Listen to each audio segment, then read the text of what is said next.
नमस्कार दोस्तों. तर मित्रांनो बघा या ठिकाणी MPSCचे एक पुन्हा एकदा अपडेट आलेलं आहे. दिनांक 23 फेब्रुवारी 2021चं संचालक व्यवसाय शिक्षण प्रशिक्षण व्यवसाय शिक्षण आणि प्रशिक्षण संचालय महाराष्ट्र शिक्षण सेवा गट अ जाहिरात क्रमांक 84/2015 या पदाच्या मुलाखतीबाबत. तर या ठिकाणी बघू शकता महाराष्ट्र प्रशासकीय न्यायाधिकरण मुंबई यांच्या मूळ अर्ज क्रमांक 325/2018 13/2020 वरील दिनांक 25 जानेवारी 2021च्या आदेशाच्या अनुषंगाने संचालक व्यवसाय शिक्षण प्रशिक्षण व्यवसाय शिक्षण आणि प्रशिक्षण संचालनालय महाराष्ट्र शिक्षण सेवा गट अ जाहिरात क्रमांक 84/2015 या पदाच्या मुलाखतीसाठी निर्धारित केलेल्या निकषानुसार संबंधित उमेदवारांना दिनांक 4 मार्च 2021 रोजी सकाळी 9 वाजता मुलाखतीसाठी बोलावण्यात येत आहे. संबंधित उमेदवारांना त्यांच्या प्रोफाईलमध्ये मुलाखत पत्र उपलब्ध करून देण्यात येत आहे.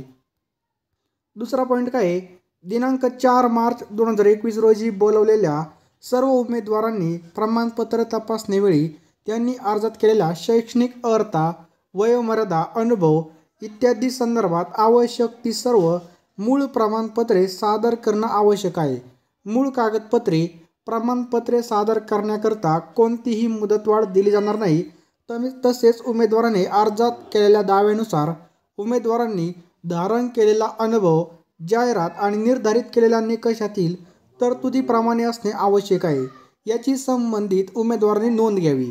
सध्या कोरोना कोविड-19चा प्रादुर्भाव असल्याने उमेदवारांनी मुलाखतीस येताना खालील सूचनांचं काटेकोरप्रमाणे पालन करावं.